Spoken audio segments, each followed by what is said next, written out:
Ngayong araw ang simula ng filing ng Certificate of Candidacy ng mga kakandidato sa barangay elections.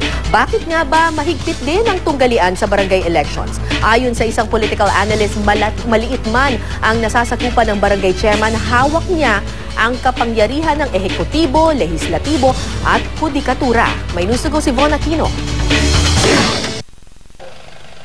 Maliit man ang barangay, matindi pa rin ang tunggalian para maupo sa pwesto rito. Bakit nga kaya? Gayong maliit lang naman ang nasasakupan nila, hindi rin kalakihan ng sweldo.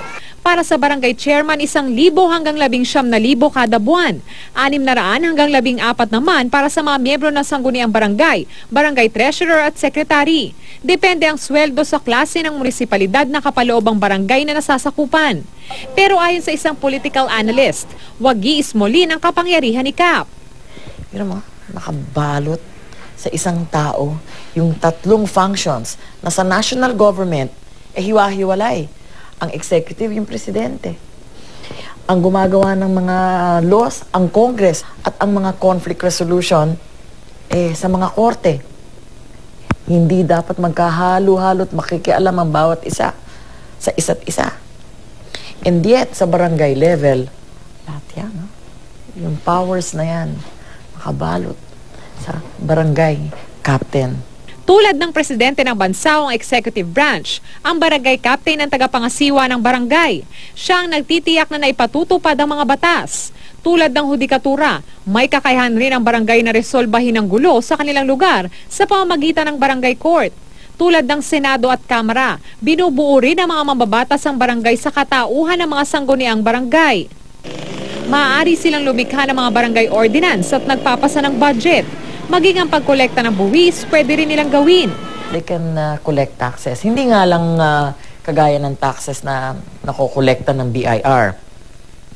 Pwede silang magpasa ng ordinansa, municipal ordinance. Barangay ordinance na pwede palang mangolekta sa mga tindahan, ng mga business taxes. Pero ang pwede nilang kolektahan ay yung may mga tinatawag nilang gross income na hindi tataas ng 50,000 pesos. So, mga sari-sari store yan. Yung mga nagtitinda ng mga maliliit na mga bagay, mga enterprises. Kung salamin ng barangay sa kapangyarihan ng national government, larawan rin ito ng mga hamon at problema ng bansa. May dayaan, vote buying, premature campaigning at patayan tuwing eleksyon sa barangay. Napakalaki ng peace and order problem kasi magkakadikit yung magkakalaban. In many cases, magkakamag-anak. Always magkakapit-bahay. Basically, magkakakilala. At pag nasa isang lugar ka lang at magkatunggali kayo, kuminsan hindi naiiwasan magkaroon ng friction. Not just between the candidates, but between their supporters as well. Kaya naman isang malaking hamon pa rin ang kredibilidad at seguridad maging sa barangay elections, lalo pat mano-mano ang botohan at hindi automated. Bilang botante, dapat tama ang ihahalal ng mga opisyal ng barangay. Von Aquino, GMA News.